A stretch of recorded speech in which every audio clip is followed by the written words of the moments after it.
आपल्याला माहिती आहे की लोकसभा मतमोजणी जो आहे मतमोजणी जी आहे ती 4 तारखेला होते, 4 जूनला सकाळी 8 वाजल्यापासून मतमोजणीची प्रक्रिया चालू होणार आहे, ती संध्याकाळी संपेपर्यंत राहील.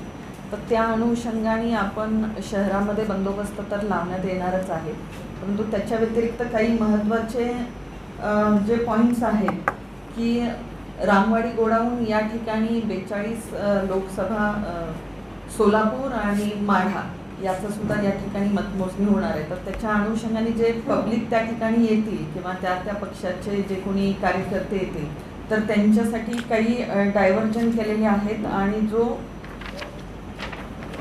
जांभवीर चौक आहे, जांभवीर चौकापासून जर आपण बघितला तर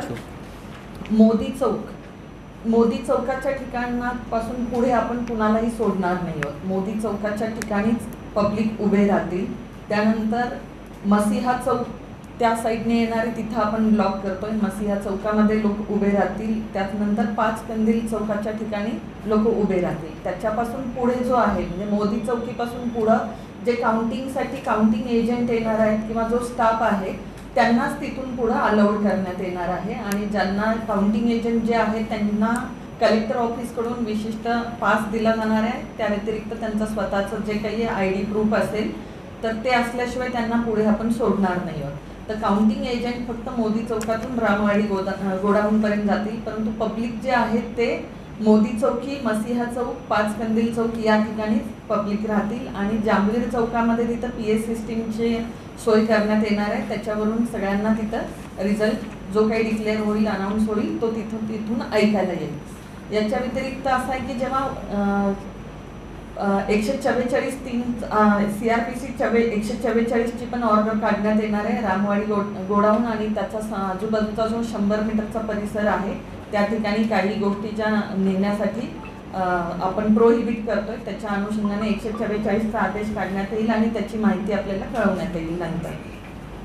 याच्या व्यतिरिक्त सगळ्यात महत्त्वाचं आहे की जेव्हा निकाल डिक्लेअर होईल आणि जे विजयी उमेदवार होतील त्यांचे कार्यकर्ते जे येतील त्यांचे 2 व्हीलर वगैरे जे आहे तर कुणीही 2 व्हीलर घेऊन 4 किंवा 5 लोक एकत्रित फिरणार नाहीत किंवा रॅली काढणार नाहीत, कारण 37(1)(3)चा आदेश आपल्याकडे लागू आहे आणि त्याच्या अनुषंगाने त्यांच्यावर स्ट्रिक्ट कारवाई करण्यात येईल. शहरात आपण 56 ठिकाणी फिक्स पॉईंट लावणार आहोत. याच्या व्यतिरिक्त तर असे कुणीही रॅली काढायची नाही आहे, कारण शहरामध्ये आपल्याला 2 व्हीलर रॅली असू दे किंवा 4 व्हीलर रॅली आहे त्याला मज्जाव करण्यात आलेला आहे, बंदी करण्यात आलेली आहे. त्यामुळे कुणीही 2 व्हीलर रॅली काढणार नाही. असं जर केलं तर त्यांच्यावर स्ट्रिक्ट कायदेशीर कारवाई करण्यात येईल. याच्या व्यतिरिक्त ज्या काही सभा असतील किंवा विजयी मिरवणुका असतील 37(1)(3)चा आदेश असल्यामुळे बंदी आहे. विनापरवाना कुणालाही मिरवणुका किंवा सभा घेता येणार नाही. तर या इलेक्शनच्या अनुषंगाने मतमोजणीच्या अनुषंगाने ह्या उपाययोजना केलेल्या आहेत. तर याची सर्वांनी नोंद घ्यायची आणि